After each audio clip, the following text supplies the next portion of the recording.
Hello, welcome to Writing Mastery with Jessica Brody. I'm Jessica Brody, obviously. These videos feature tips, tools, and techniques to take your writing and your writing career to the next level. In this video, I'm going to share with you 5 ways to improve your fiction writing instantly. These are tips you can do today on the very next scene you write, and it will instantly improve your writing. So let's get into it.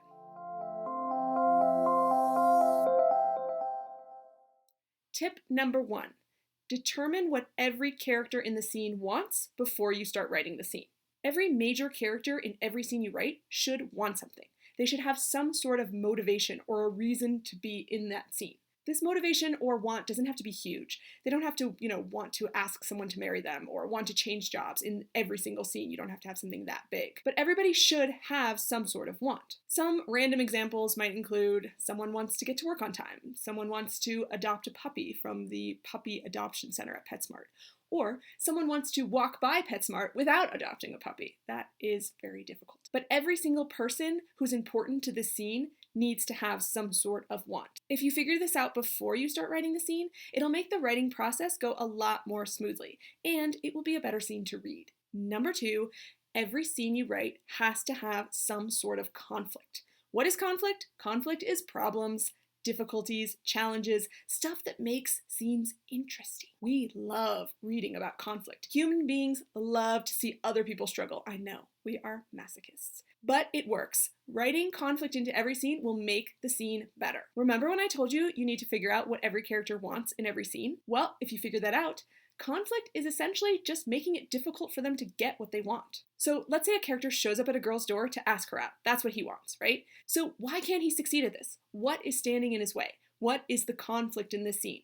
What's keeping him from asking her out? Maybe he's really scared. Maybe he has flashbacks of all of the times he's asked girls out and they've laughed in his face. Whoa, awkward. Or maybe there's a giant dog that keeps running through the yard and yapping every time he gets to the question. These are all great ways to add conflict to something very simple. Better yet, if you have a scene with 2 characters and they both want something, make those wants really different. So let's say the guy wants to ask the girl out, and the girl just wants to leave the house because she's late for dinner with her girlfriends. Instant conflict! He's trying to keep her there so he can ask her out on the date, and she's just trying to leave. Of course, your conflict can be a lot bigger than this, like bombs going off and fight scenes and the end of the earth, but every single small scene also should have conflict too. Number 3, for every scene that you write, ask yourself, is this a necessary scene? What makes a scene necessary? Well, it should do one of 2 things. It should either tell us something about the character, who they are, what they want, what their flaws are, or it should move the story forward in some way. Basically, is it getting us from point A to B?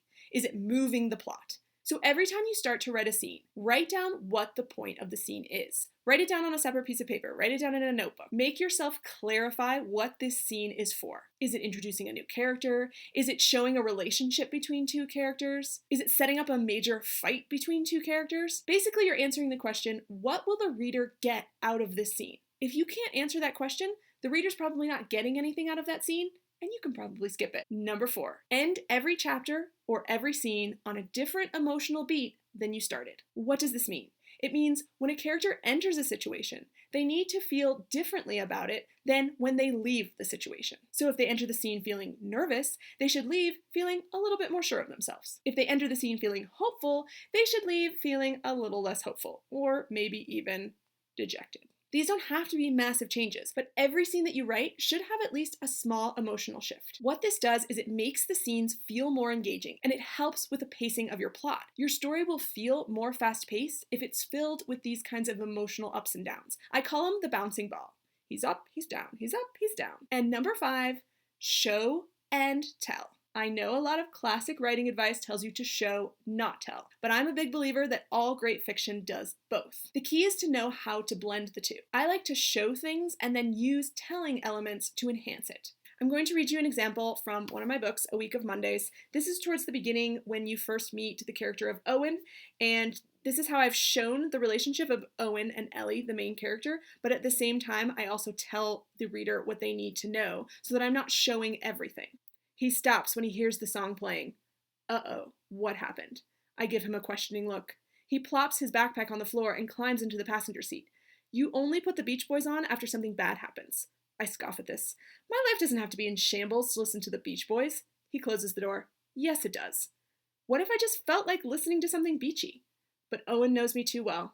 We've been best friends since the summer between 3rd and 4th grade when he talked me into jumping off the ropes course telephone pole at Camp Awahili. So basically what I did is I showed you a piece of their relationship, I showed you their dialogue, and then I gave you a little bit more so you fully understand the relationship. You can't show everything and you can't tell everything. You have to find that happy medium. So those are my 5 tips to instantly improve your fiction writing. If you want more free writing tips, be sure to subscribe below and follow me on all the things. And if there's any specific writing topic you'd like me to talk about, be sure to leave it in the comments. Thank you guys so much for watching and keep writing. I'll see you next time.